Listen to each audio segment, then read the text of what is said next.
Hello Pantheons and my dear students, most welcome to you in the world of Pantheon Edu, where your dreams come true.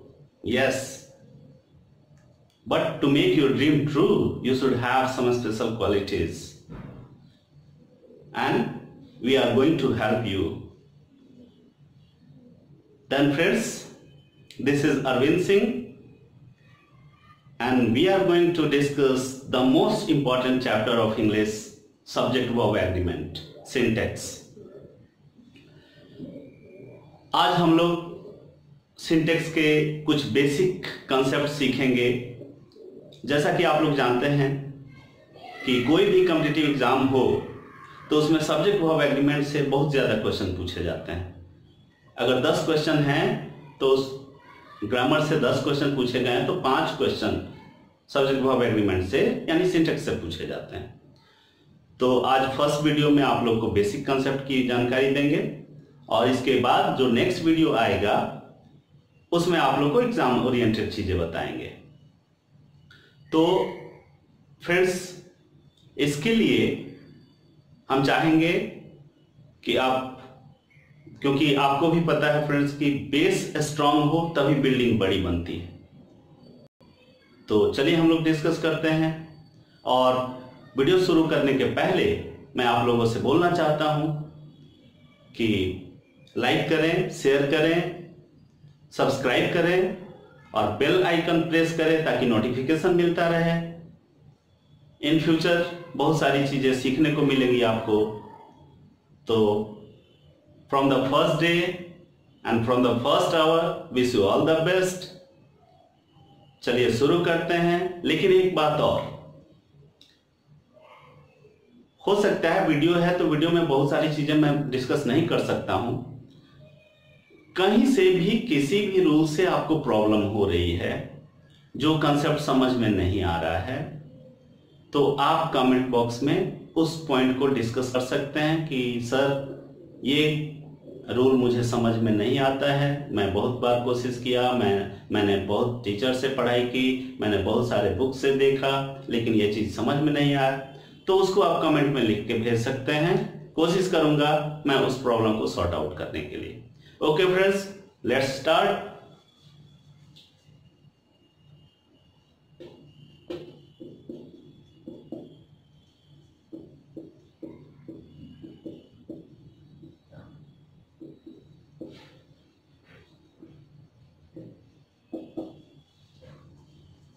हाँ friends, इस chapter का नाम है syntax और दूसरा नाम हम लोग इसको सब्जेक्ट वर्ब एग्रीमेंट के नाम से भी जानते हैं। तो सब्जेक्ट वर्ब एग्रीमेंट के नाम में ही देख रहे हैं ना, कंसेप्ट छुपा हुआ है। सब्जेक्ट और वर्ब का तालमेल, यानी किस तरह के सब्जेक्ट के साथ कैसा वर्ब होगा, यही चीज हम लोग इसमें सीखते हैं। तो इसका फर्स्ट रूल है SSPP। It means singular subject singular verb, plural subject plural verb, यानी कि जैसा सब्जेक्ट होगा वैसा वर्ब होगा। ये आप लोग को ध्यान में रखना है। एग्जाम्पल लेके देख सकते हैं।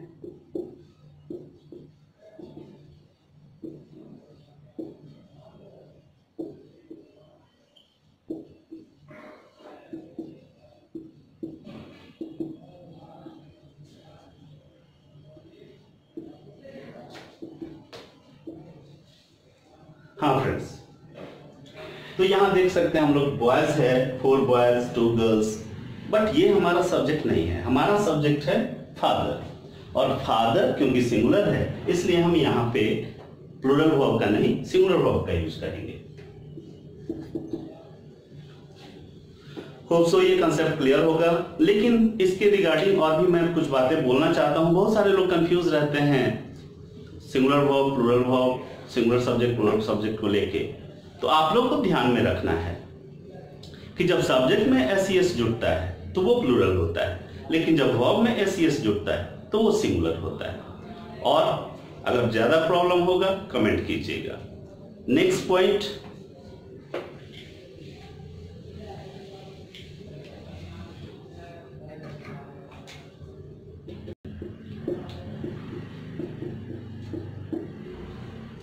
Uncountable noun singular verb. It means singular verb is always used with uncountable noun. ये आपको हमेशा माइंड में नोट करके रखना होगा कि जहां भी अनकाउंटेबल नाउन दिखे हम वर्ब कैसे यूज करेंगे, सिंगुलर वर्ब यूज करेंगे। कोई भी uncountable noun, uncountable noun means what, as you know the noun which can't be counted. तो एग्जांपल लेके देख लिया जाए।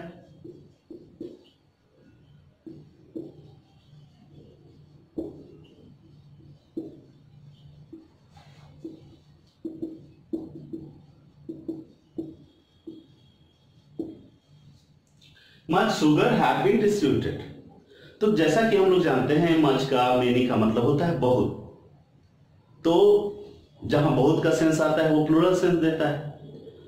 तो ये कंसेप्ट सिर्फ मेनी के साथ हम लोग यूज करेंगे, क्योंकि मेनी प्लूरल काउंटेबल नाउन के लिए यूज होता है, तो वहां पे मेनी के साथ प्लूरल नाउन प्लूरल वर्ब होता है। लेकिन मच अनकाउंटेबल नाउन के लिए यूज होता है, तो ये शुगर अनकाउंटेबल है। यही रीजन है कि यहां पे हम हैव नहीं, हैज सिंगुलर वर्ब का यूज करेंगे। Got it friends? Hope so समझ में आया होगा। चलो नेक्स्ट पॉइंट डिस्कस करते हैं।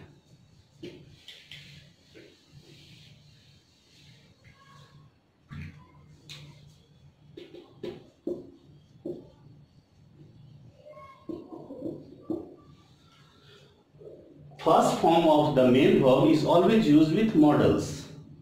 मेन वर्ब का फर्स्ट फॉर्म हमेशा मॉडल वर्ब के साथ यूज होता है, तो इसके लिए हम लोग को जानकारी होनी चाहिए कि मॉडल वर्ब होता क्या है।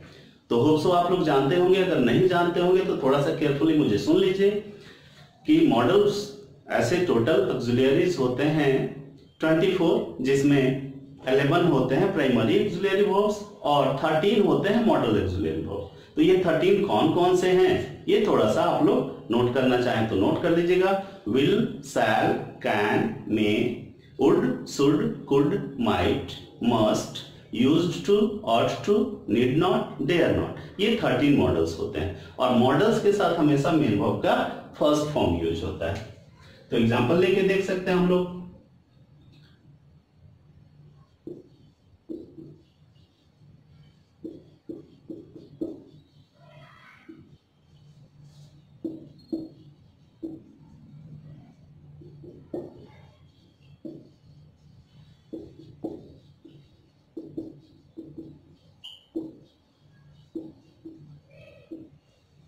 देखेंगे friends, she could not help you.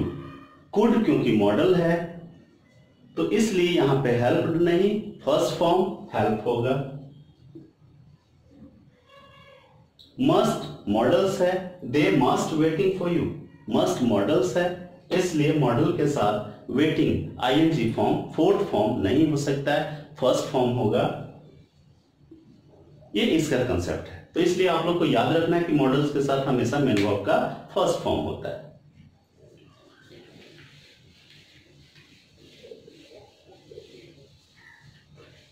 Next sentence देखेंगे फ्रेंड्स।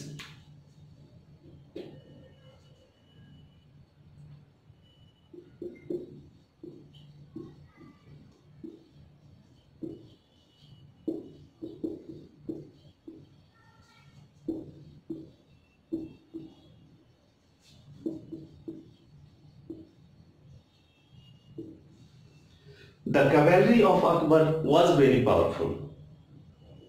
तो जनरली ज्यादातर लोग इसको नहीं समझ पाते हैं कि यहाँ इस सेंटेंस का मतलब रीजन है कि कैवेलरी का मीनिंग सबको पता नहीं होता है।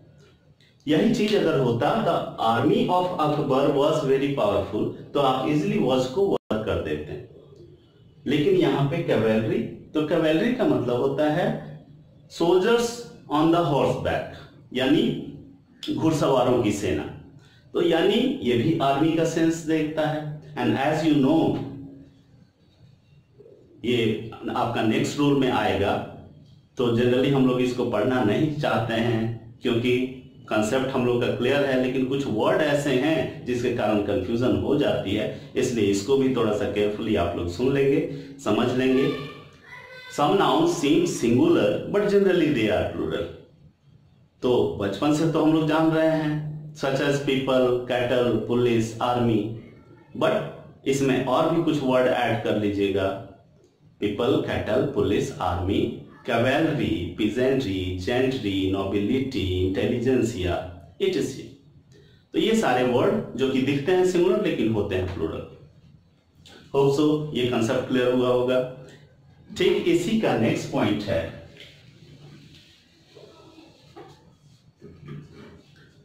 Some nouns always seem plural but generally they are singular. और बचपन से आप जान रहे हैं, such as the name of some subjects, the name of some books, the name of some countries, the name of some disease. तो जैसे subjects का एग्जांपल ले लिया जाए, फिजिक्स, सिविक्स, मैथमेटिक्स। बुक का नाम एग्जांपल ले लिया जाए, 2 states, Arabian Nights, 3 mistakes of my life. कुछ डिजीज का एग्जांपल ले लिया जाए, मम्स, मिजल्स, रैबीज। कुछ स्टेट्स के नाम, कंट्रीज के नाम ले लिया जाए, United States of America, the East Indies, the West Indies. तो ये देख के प्लूरल लगता है लेकिन ये प्लूरल होता नहीं है, ये सिंगुलर होता है। तो एग्जांपल लेके देखते हैं हम लोग।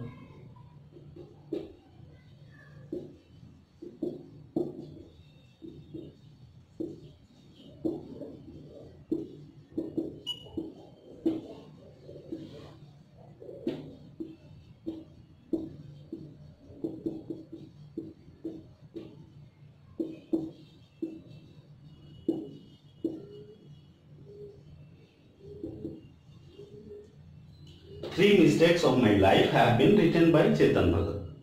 तो यहाँ मेरे जीवन की 3 गलतियां की बात नहीं हो रही है, ये बुक की बात हो रही है कि जो चेतन भगत के द्वारा लिखी गई। तो ये क्योंकि बुक का नाम है इसलिए यहाँ मिस्टेक्स को प्लूरल ना मान के ये एक बुक का नाम रखेंगे और यही रीजन है कि यहाँ हम सिंगुलर वर्ब का यूज करेंगे। Okay friends, hope so clear हुआ होगा। नेक्स्ट पॉइंट, जो नेक्स्ट पॉइंट आता है इसका, ये थोड़ा ज्यादा इंपॉर्टेंट है, इसलिए इसको आराम से सुनेंगे, समझेंगे। अभी हम लोगों ने देखा कि some noun seem singular but generally they are plural. इसका नेक्स्ट पॉइंट है some noun seem singular but they can be used in the both forms.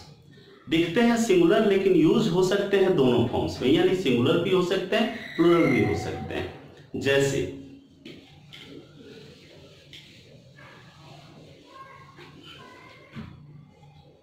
कुछ वर्ड्स एग्जांपल में ले सकते हैं, team, government, board, jury, committee. तो totally ये sentence के सेंस पे डिपेंड करेगा। जैसे द टीम हैज वॉन,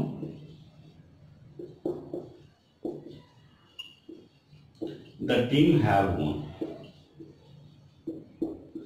अपने अपने जगह पे दोनों सेंटेंस सही है, लेकिन सेंस चेंज हो जाएगा। द टीम हैज वॉन का मतलब हो जाएगा एक यूनिट, पूरा टीम मिलके एक, और द टीम हैव वॉन यानी यहां पे टीम की बात नहीं हो रही है, यहां पे बात हो रही है प्लेयर्स की। अब इसी को मैं थोड़ा सा घुमा रहा हूं, आप लोग चेक करेंगे कि कैसे सेंस के अकॉर्डिंग हम लोग यूज करते हैं। The team has won because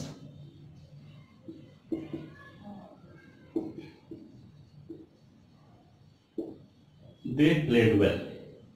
The team have won because its players played well.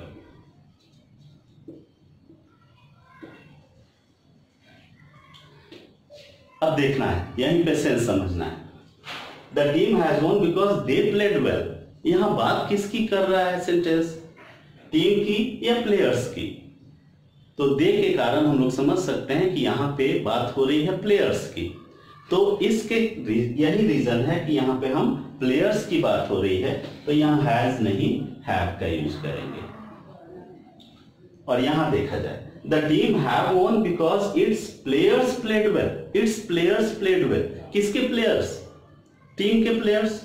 तो यानी टीम की बात हो रही है, यूनिट की बात हो रही है। यही रीजन है कि यहाँ पे हम सिंगुलर वर्ब का यूज करेंगे। फ्रेंड्स, सुन के आप लोग शॉक्ड हो जाएंगे कि कभी कभी आपसे एग्जाम में ऐसे भी लिखा जा सकता है,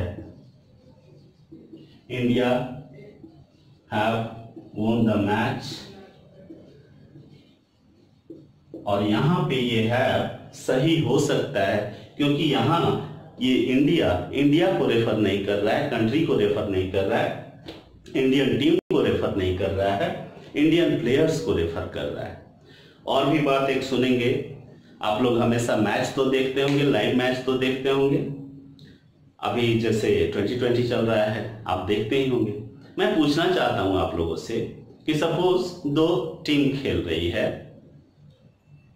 जैसे चेन्नई खेल रही है और मुंबई खेल रही है, तो लास्ट बॉल फेंका जा रहा है, लाइव मैच चल रहा है, लास्ट बॉल फेंका जा रहा है। या इसको आप एग्जांपल में ले सकते हैं, क्योंकि दोनों टीम इंडिया की है, तो यहाँ पे हम किसी को हारने जीतने की बात नहीं करेंगे, हम बात करेंगे इंडिया और ऑस्ट्रेलिया की। मैच चल रहा है, 2020 ही चल रहा है और इंडिया ऑस्ट्रेलिया का मैच चल रहा है, लाइव मैच हो रहा है, लास्ट बॉल फेंका गया। तो लास्ट बॉल के बाद टीवी पे स्क्रीन पे एक लाइन आता है, जब लास्ट डिसीजन होता है कि कौन जीता। तो सपोज इंडिया जीत चुका है 4 रन से, तो वहां क्या लिखा रहता है, India dash the match by 4 runs. यहां पे ऑप्शन में आप लोगों के सामने हम रख रहे हैं विन, विंस, वोन। गेस कीजिए यहां क्या दिखता है, डैश के जगह पे क्या दिखता है।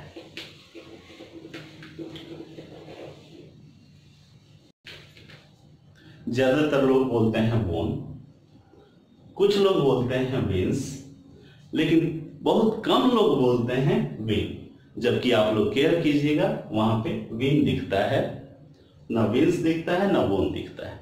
यानी कि यहां पे इंडिया कंट्री को रेफर नहीं कर रहा है, इंडियन टीम को रेफर नहीं कर रहा है, इंडियन प्लेयर्स को रेफर करता है। और जैसा कि आप लोग जानते हैं कि जब भी कमेंट्री होती है तो वो सिंपल प्रेजेंट में होती है, यही रीजन है कि यहाँ विन का यूज दिखाया जाता है। Okay friends, hope so clear होगा।